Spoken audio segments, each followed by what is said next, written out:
Time reserved, of course, for the Grassroots Institute of Hawaii. And Joe Kent joins us today. And Joe, always a pleasure. Very good morning to you. Aloha, Rick. Good morning to you, too. Thanks for having me. It is absolutely a pleasure. Joe, where are you calling us from today? I'm calling you from Maui, and the weather here is beautiful. It's Maui no Kaoi, as usual. Yeah, absolutely so. Hey, before we jump in, there's a lot to cover. Do us a favor. Once again, tell us about Grassroots Institute of Hawaii. Yeah, sure. The Grassroots Institute of Hawaii is a watchdog, a government watchdog, basically. And we're a nonprofit think tank that's been around since 2001. And we try to offer solutions that involve less government and a less government type of approach. So lower taxes, lower regulations, and everything. That's our stance and viewpoint. So common sense is what it sounds like to me. Yeah. Without a doubt. Joe, I want to jump into it. Some of the topicality we've talked about in the past, but it's been refreshed. Number one, you shared with us about the absolute carnival of the last day of session and bills not even read, but still getting passed, and budget bills and dollar figures not really solidified, and the level of spending in violation of constitutional precept. It was just a mess. Now we have the governor holding a recent press conference announcing cuts. Would you mind walking us through, one, the compare and contrast from then to now, and what was ensconced in the governor's press briefing? Yeah, sure. You know, it's so interesting how easy it is to cut. Look how easy it is. Mm-hmm. The governor just cut $1 billion from the budget. And, you know, which is kind of funny to us sometimes because people say, well, we can't cut anything. The budget can't be cut at all. But actually good for the governor for doing that. I mean, you know, I know that that can be very politically unpopular to cut popular programs, but, you know, he did what he needed to and what the taxpayers needed to, too. And I asked him, actually, you know, about that. I said, you know, your budget's blowing up. They're spending so much that it's spending into the red by billions of dollars in future years, and all the money's gone. And yet you want to introduce tax cuts in the future. So how are you going to square that circle? And he told me that, you know, the best way to do it is to cut right now so we can cut taxes later. So we're cutting the budget and cutting the spending, and that's a really good thing. So did I hear you correctly that he alluded to a future session of tax cuts? Oh, absolutely. Absolutely. If you remember at the beginning of the year, he offered the Green Affordability Plan, which was $300 million in annual tax cuts. And only $100 million of that went through this year, was passed. And that included a bunch of tax credits for low-income families. So that's good, but there's still $200 million of tax cuts that he proposed that are still on the table somewhere, and that could go through. So, and not to mention general excise tax cuts on groceries or something like that. So, you know, there's more than enough room to cut taxes in Hawaii, and I'm glad the governor sees it that way. We're together with Joe Kent, Grassroots Institute of Hawaii. Sorry for my pause and hesitation there, but I know that, you know, going through decades of watching and witnessing what takes place in that big square building, including the fifth floor, I'd like to see what the net result is. Now, the fact that there was a cutting and a slashing, that is, I will agree, absolutely a positive development. But what does that mean in regard to the previous $2+ billion budget surplus? Has that been restored? Are we back to zero? Because the amount of spending was constitutionally, it was in excess. Yes, so that's right. When you spend too much, then in future years you have a deficit. That's what the budget looked like. It looked red and redder and redder as you go into the future years. And by the time you get to fiscal 2028, it was a $2 billion deficit. That's huge. And so, but these cuts actually restore all of that. It restores the budget. Because when you cut 1 year, you're not just cutting 1 year. You're actually, in a way, cutting every year going forward, right? Because a lot of times the way they budget, they just, add 5% to the next year and so on. So these cuts are really important in that sense, is because it's like an annual cut for the next few years, and that restores the surplus to nearly $1 billion by fiscal 2028. And keep in mind, we also have $1.5 billion in the rainy day fund too, and so we've got reserves enough to talk about tax cuts in the future. But what else could the governor have cut this time around? Oh yes, well, he could have done a lot more cutting.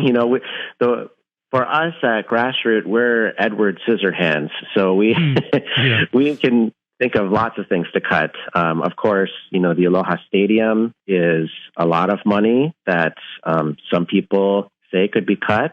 That's around $300 million total for the project. And then the HTA, Hawaii Tourism Authority, is going to get money this year too. And that could be cut. Then you've got other ways to cut too. I mean, one way to cut is to just chop the whole budget, give the whole budget a haircut. If you just say, I want to cut 1% of the whole budget, look at every department, it goes down by 1%. Well, that would save $100 million. And so there's lots of ways to cut.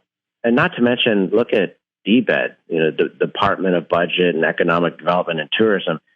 They're kind of the junk drawer of random things that politicians want. It's kind of like, the junk drawer of pet projects. And this year, there was over $500 million of random pet projects put into there. I think politicians could take a closer look at that, too. But anyways, the governor did cut $1 billion, and a lot of it was from, too much infusion into the rainy day fund. That was $500 million. I mean, just remember, during the pandemic, we had a rainy day fund of like $300 million. So now it's $1.5 billion, and then to put $500 million more into that just seems like too much. And so good on the governor for cutting that. And he's also cutting the First Responders Emergency Campus. That was kind of a controversial thing. I mean, Haima, it's in Diamond Head Crater. I don't know if you've been there. It's like, underneath the Earth's crust, in the basement there. And they wanted to move that. And there's one at Punchbowl as well. They wanted to move it to Mililani and create this bigger campus for law enforcement and feds and the state, and basically have this, I don't want to call it a theme park, Wonderland maybe, for a lot of emergency management and things. But the thing with emergency preparedness is there's a seemingly endless scenarios for what might happen, and you can just dream up all day, like what do we need, So I think a lot of people saw that as wasteful as well. So that was $72 million that was cut, and that's probably a good thing. Talking with Joe Kent, I think some of that, talking with Chad Blair a little bit earlier today, and just hearkening back, that is Donovan Dela Cruz's project. He was a big proponent. He was a big supporter. And he is also at the center of the dreaded, ever-popular, world-renowned slush fund, and had an association. What happened to that slush fund monies that we were getting our panties in a twist over earlier this session, Joe, at the end of session? Well, the slush fund, unfortunately, has remained. That was not cut. And, that was money that was given to Governor Green, $200 million to do as he wishes He does have to notify the legislature, but that's all. And it had us kind of scratching our heads at Grassroots Institute. We've never seen anything like this before, and we actually went and looked at all the budgets. So, from a checks and balances standpoint, this was questionable.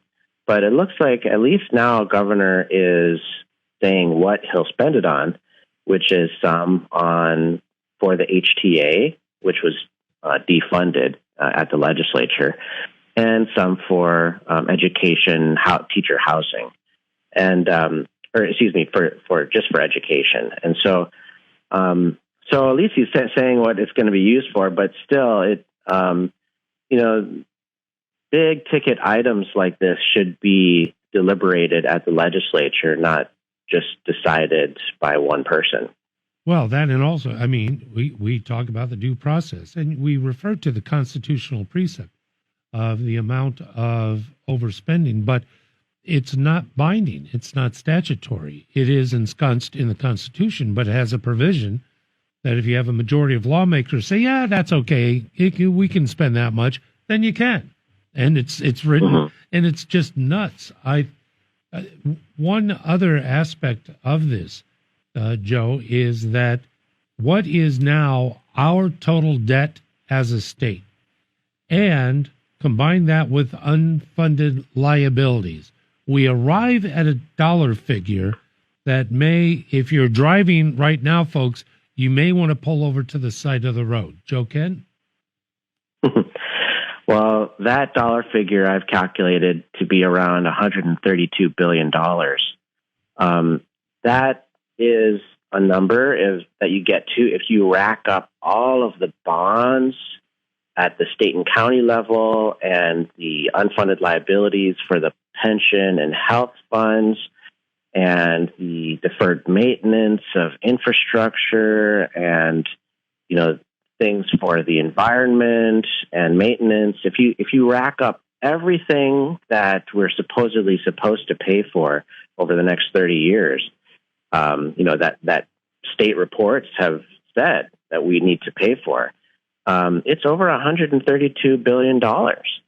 And, that doesn't include, even bigger ticket items that people are talking about, like Red Hill, which is a federal question. But anyways, that's a lot of money that, if you just divide that by, let's say, 1 million adults in Hawaii, it's $132,000 per person over the next 30 years. And, I certainly can't afford that.